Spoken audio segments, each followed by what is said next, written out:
Nikt nie powiedział mi jednej rzeczy przed podróżą na Maltę, że ta wyspa potrafi i zachwycić, ale też potrafi mocno zaskoczyć. Przez kilka dni sprawdzałem, jaka naprawdę jest Malta, bez filtrów, bez pośpiechu, no i tak na serio bez gotowego planu. Jak to wyszło, zobaczcie sami. Prawda jest taka, że chodząc tutaj po mieście, to czy to jest Valletta, czy Gzira, czy inne Sliema, wszędzie są takie wąskie chodniki. Wszędzie. No nie ma się co dziwić. No, wyspa mała, każdy chce gdzieś mieszkać, każdy ten. No, czyli jak będziemy koło jakiegoś barczystego gościa przechodzić, to nie wiadomo, czy nie dojdzie do jakiejś przypychanki, nie? I trzeba będzie solówę robić. Ale to tak na śmiechę, bo podejrzewam, że tak nie będzie. Pierwsze zaskoczenie to przestrzeń, a właściwie jej brak. Malta momentami wyglądała, jakby projektowano ją w czasach, kiedy nikt nie myślał o samochodach, ani tym bardziej o tłumach turystów. No i w zasadzie jest to prawda. Nawet w hotelu, w którym mieszkałem, schody były tak wąskie, że zastanawiam się, jak oni tam wnosili meble. W tej chwili jestem w Valletcie. Chciałbym trochę spokoju gdzieś usiąść, żeby w ogóle nic nie było słychać i nikogo nie było. Ale jak widzicie, chyba jest to niemożliwe. A jest dopiero maj. Szczerze, Malta momentami potrafi trochę przytłoczyć.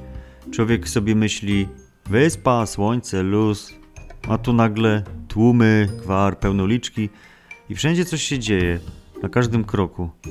No ale właśnie przez to czuć, że to miejsce naprawdę żyje. Ja już nie chcę sobie wyobrażać, co się dzieje w sezonie.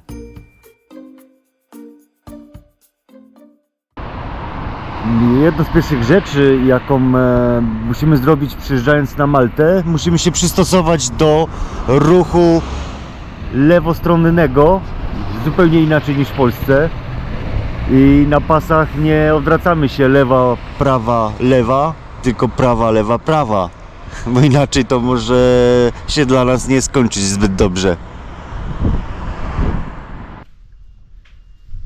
No i żeby nie było zaskoczenia, to, że jest ruch na ulicach inny niż w Polsce, czyli lewostronny, to jeszcze, żeby naładować sobie nasz telefon na przykład, żeby nie było tak, że się nie da. Kupujemy sobie taką przejściówkę.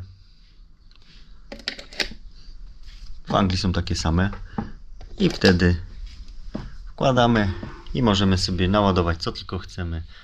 Telefon, czy powerbank, czy aparat. Tak, w telefonach są, w hotelach gdzie są jeszcze telefony. I powiem wam, że im dłużej chodziłem po Malcie, tym częściej miałem takie dziwne wrażenie, że momentami jestem trochę na południu Europy, a momentami jakby w Anglii. Najpierw ten ruch lewostronny i gniazdka, jak u Angolii, a za chwilę potem widzę czerwone budki telefoniczne. Praktycznie każdy bez problemu mówi tu po angielsku. Naprawdę każdy. A nawet zauważyłem, że okna w wielu domach otwierają się tutaj na zewnątrz. I właśnie takie małe rzeczy jak te sprawiają, że Malta naprawdę nas potrafi zaskoczyć. Przynajmniej mnie. Prawnie podróżować po Malcie, a nie chcąc wynajmować samochodu, czy korzystać z Uberów, Boltów i tak dalej, warto zaopatrzyć się w taką kartę, tania linia, Explore Flex. Można sobie kupić na 4 dni, można sobie kupić na 7 dni. Ja chyba płaciłem 21 euro za 4-dniową, no i można korzystać po całej Malcie, tu sobie jeździć, korzystać. Wiadomo, że nie od dziś wiadomo, że... Ach, no i się zawiesiłem wtedy. Tutaj, żeby autobus się zatrzymał, trzeba machnąć do kierowcy, zdecydowanie. Ale nie jest to gwarancją tego, że to zrobi, bo jak autobus jest pełny, to nawet i 4 przejadą się nie zatrzymają.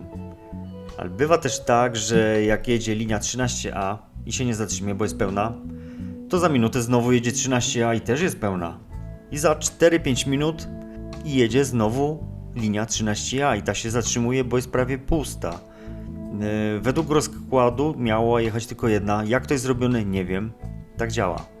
Autobusy też potrafią na obrzeżach zmienić trasę i nie dojechać do konkretnego przystanku, tak jak w moim przypadku tak było, bo na przykład gdzieś były roboty drogowe, a kierowca nic nikomu nie powiedział, w aplikacji nic nie było napisane. No, taki po prostu maltański klimat, jakby to powiedzieli. No tak sobie oglądam piękne widoki, ale coś dla nas. Proszę, mamy Lidla, czyli co możemy z Lidlem zrobić? Przyjść coś kupić. Ceny w sklepach są odrobinę droższe niż w Polsce. Na przykład woda mineralna euro, jogurt euro, 3 duże bułki niecałe 2 euro. No, są to ceny jednakże do zaakceptowania, nie? Nawet znalazłem produkty z Polski, takie jak serki czy kabanosy znanych firm. Alkohol też jest i jak ktoś by chciał spędzić czas tutaj na Malcie troszeczkę taniej, no to jest super dobra alternatywa. Natomiast jeśli chodzi o kramy, straganiki, to ceny wywalone w kosmos, tak jak u nas w Zakopanem. Jak się patrzy teraz na budowę, chłopaki bez kasków, bez zabezpieczeń, tam na przykład fajny taki highlight, nie? Malta obecnie to jeden wielki plac budowy. Idziesz sobie przez miasto, a nagle okazuje się, że chodnik prowadzi prosto przez budowę. Albo nad tobą pracują pracownicy, nie ma żadnych tabliczek. Być może gdzieś są, ale ja spotkałem takie, że nie ma. Robotnicy pracują na totalnym luzie, bez pośpiechu, no niektórzy bez zabezpieczeń, tak jak tam pokazywałem wcześniej.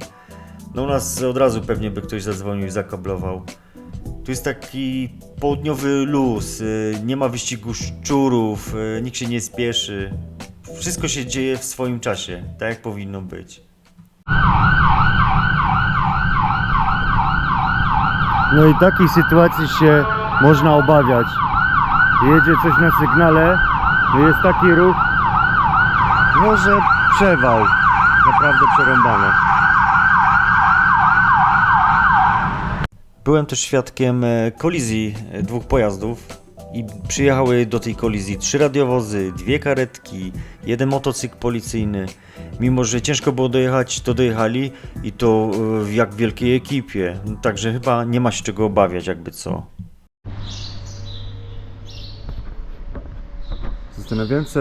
Zastanawiałem na początku, ale chyba większość tam Delta, Melba, tutaj mieszkania, 3 chałupy, Stella, Pepi, bo mają własne nazwy, nie? Nie wiem, tam San Józef. Możliwe, że listonosz nie chodzi zawsze po numerach, tylko gdzieś jakaś taka ulica i letters i po prostu wie. No taka ciekawostka, nie?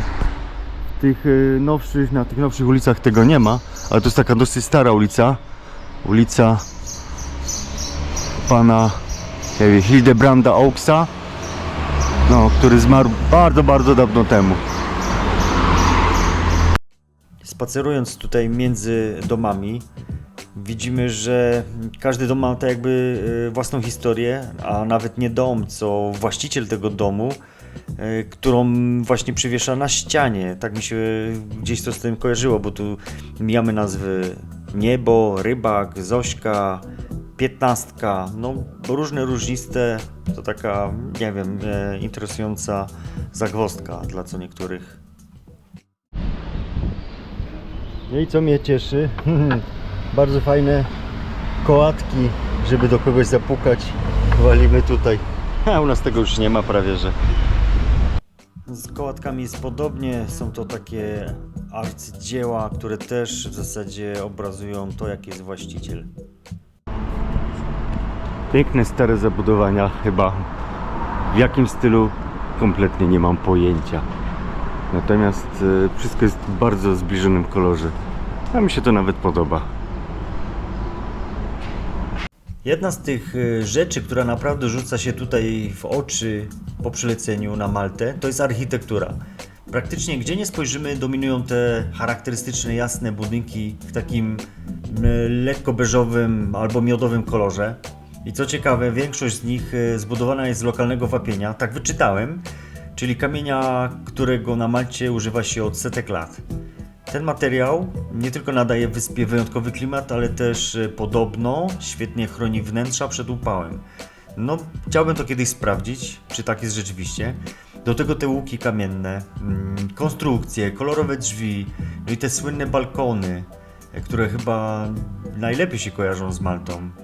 Tak szczerze powiedziawszy, fajnie jest spacerować i po prostu podnieść głowę do góry i patrzeć sobie na te budynki. No dla mnie bajka. Za mną Pałac Wielkiego Mistrza, a tutaj mogę na chwilę odpocząć w takim mini ogrodzie.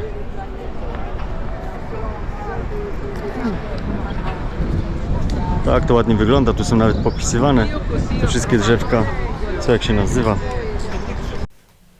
A jeśli chodzi o historię zabytki, to tutaj na Malcie no jest w czym wybierać, bo takich muzeum, pałaców i kościołów jest tutaj multum. I to tak naprawdę każdy musi zdecydować, co go najbardziej interesuje i co chciałby zobaczyć. Nie namawiam, bo każdy ma inne preferencje. Ceny wejściówek wahają się od 5 do 15 euro za osobę. Ja do tego podchodzę tak, że nie wiem kiedy tu wrócę, czy w ogóle kiedykolwiek wrócę, dlatego wolę wydać te 15 euro i zobaczyć coś, co lepiej oglądać na żywo niż w internecie. I wybrałem tutaj 3 miejsca, które zrobiły na mnie największe wrażenie. Pierwszy to Pałac Wielkiego Mistrza, gdzie jest jedna z piękniejszych zbrojowni, jakie kiedykolwiek w życiu widziałem. Drugi to jest Muzeum Archeologiczne, gdzie zobaczymy słynną taką małą rzeźbę śpiącej damy. Śpi już 4,5 do 5 tysięcy lat, także długo. Czeka na to, żebyśmy ją zobaczyli. No i na końcu jest konkatedra świętego Jana, gdzie jest słynny obraz Caravaggia, Ścięcie Jana. Ten obraz jest tak namalowany, taka gra kolorów przepiękna. Jest to w ogóle, jak się wejdzie też anonimowany pokaz, jak to powstawało, ta gra cieni. No jest to fantastyczne. Mnie akurat takie rzeczy interesują i to bardzo polecam do obejrzenia. Wenus z Malty. No takie były kiedyś kanony piękna.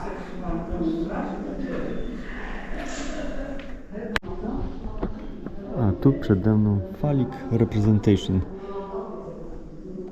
Niech sobie każdy przetłumaczy, co to było. A tu największy. Caravaggio tutaj na Maltę trafił, bo sprowadzili go Joannici. Po coś się tam nagrzebał we Włoszech. No i tutaj tak zaczął pięknie tworzyć.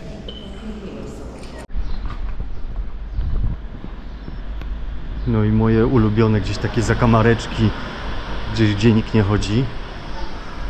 A tu na końcu tego zakamarku widzę jakąś kapliczkę.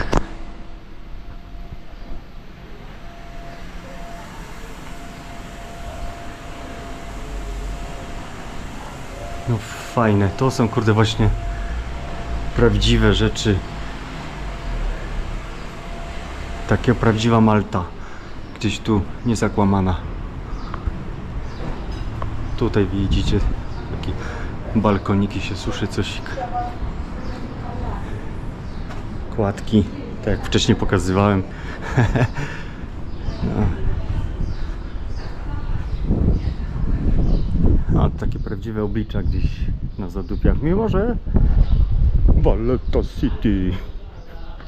Jedną z rzeczy, które na Malcie mi siadły, to są te wszystkie boczne uliczki i zakamarki. Nie te główne turystyczne trasy, tylko tuż obok. No wystarczy skręcić w prawo, w lewo i nagle mamy takie piękne zaułki, takie, nie wiem, wąskie, kamienne ściany, te balkony, te kolorowe takie drzwi, prania.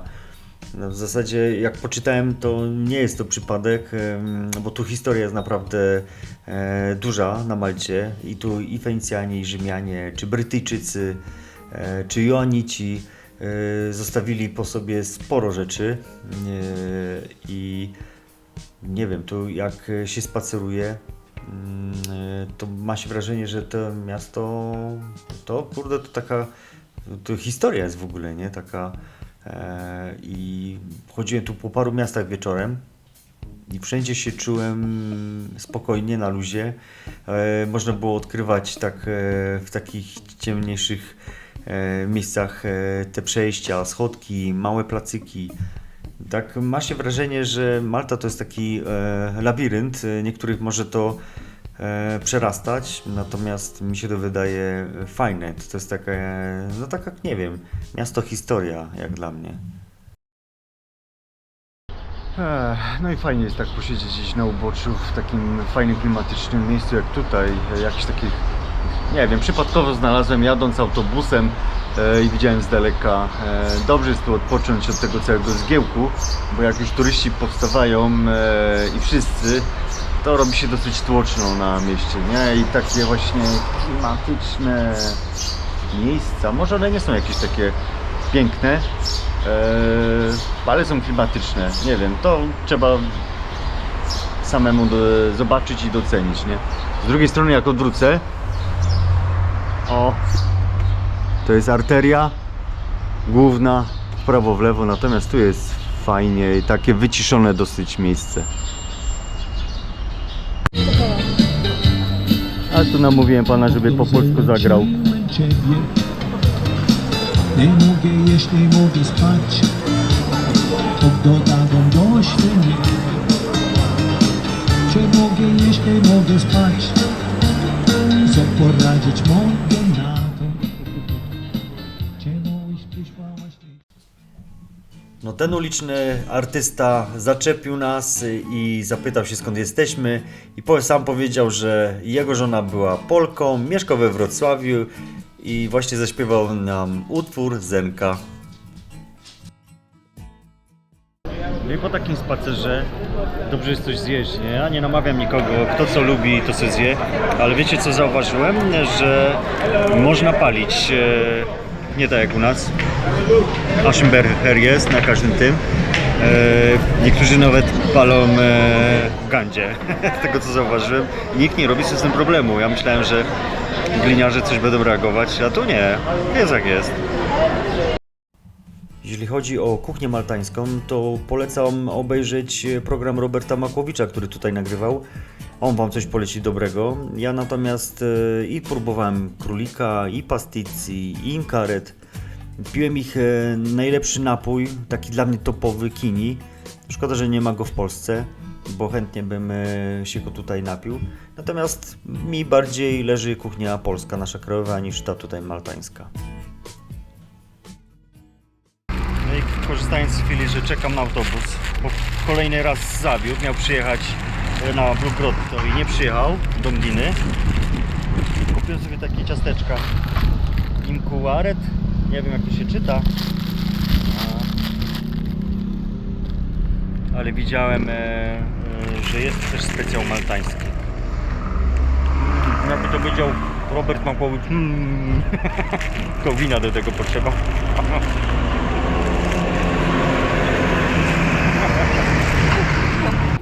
No i będąc na obiedzie, albo inaczej, będąc w Malcie, nie wyobrażam sobie nie zjeść ich specjału królika.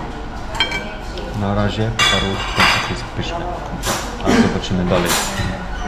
Smacznego. Kupiłem sobie pasticji, żeby zjeść w takiej pięknej przyrodzie. Nie wiem jak będzie smakować, pewnie dobrze, jest to taki specjał maltański. Jak to smakuje? Nie jest to słodkie. Ciasto francuskie to jest jakiś taki ser, ale taki bardziej słony. W razie chyba dobrze, żeby zaspokoić się jakiś taki minimalny głód. No i postanowiłem sobie jeszcze za namową takich ludzi, których poznałem, popłynąć na wyspę Comino i Gozo, zobaczyć co tam jest. Wykupiłem sobie całą wycieczkę. Mam nadzieję, że nie pożałuję, bo każdy zachwala, że będzie to trip tego wyjazdu. Mam nadzieję. O, fajnie już tak buja. No taki rejs na Gozo i Comino kosztuje 40 do 50 euro. Płynie się godzinę, z tym, że takie moje spostrzeżenie, że w tamtą stronę płynie i się buja lekko. Tak już na powrót, jak się płynie z wyspy Comino, to zaczyna tak bujać, bo to się tak jakby po fale się inaczej płynie, że wiele osób musi zwrócić to, co wcześniej jadło.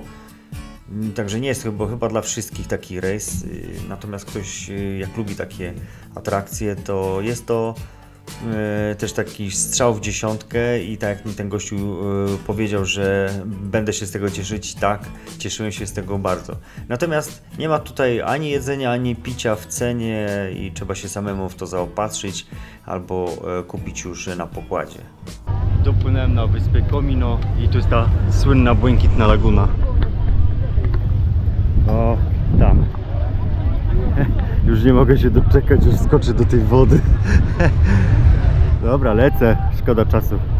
Laguna rzeczywiście jest błękitna. Czy jest ciepła? No kwestia sporna jak dla mnie. Jest troszeczkę chłodniej, natomiast jak człowiek trochę popływa, to naprawdę się robi już cieplej. Nie jest to zasolenie takie, że no nie da się utopić, tak mi się wydaje. Jest to naprawdę przepiękne miejsce na chillout czy na zdjęcia. Warto tutaj przyjechać. Minusem jest to, że nie ma plaży, że trzeba sobie wynająć coś do siedzenia i trzeba mieć raczej klapki, żeby nie poharatać sobie stóp. Tyle. A będąc już przy pięknych widokach naturalnych, to jeszcze można zobaczyć Blue Grotto. Natomiast ważna informacja, jeżdżą tam tylko 2 autobusy, z czego jeden ze stolicy i jeździ co godzinę. Także dobrze jest to zaplanować i zaplanować, co tam będziemy robić, bo oprócz widoków, szczerze powiedziawszy, nic nie ma. No kurde, jaki pech. Przyjechałem tutaj na Blue Grotto. Chciałem sobie tutaj jeszcze łódką popłynąć na jaskinie. Natomiast podobno są tak duże fale dzisiaj, że chłopaki mówią, że nie pływają dzisiaj. Że dzisiaj kawka i coś mocniejszego. No tak to wygląda. No pięknie, kurde. Skoczyłbym sobie tu popływać, ale nie wiem, czy bym wyszedł cało z tego.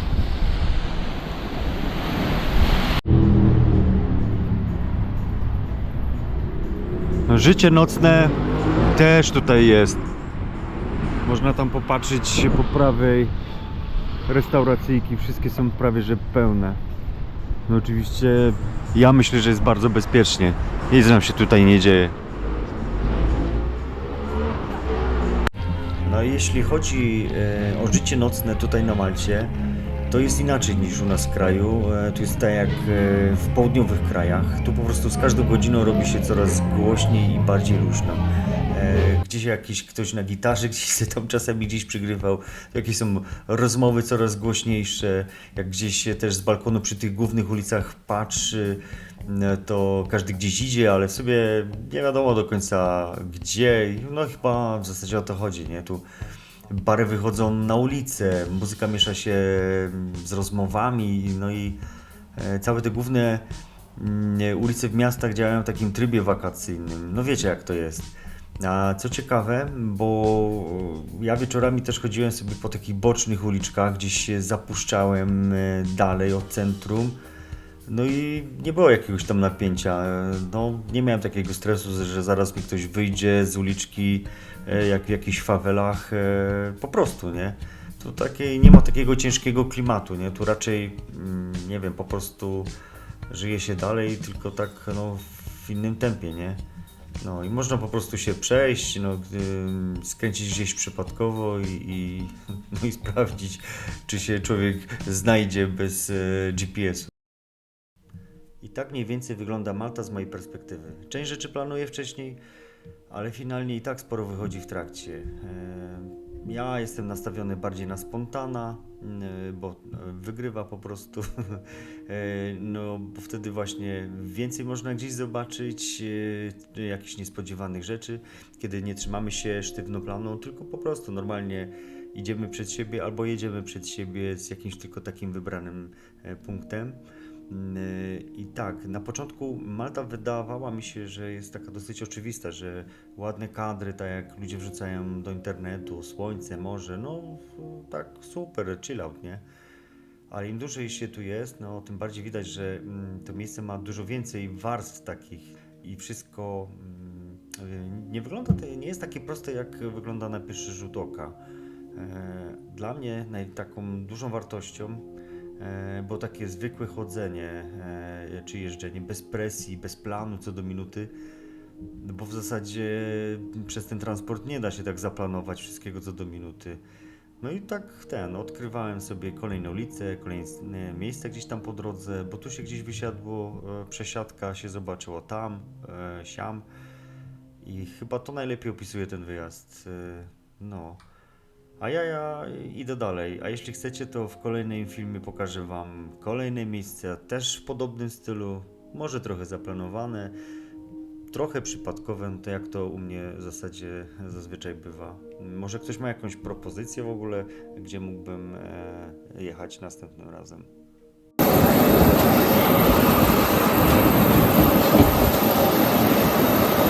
No to wylatuję teraz z Malty już do domu.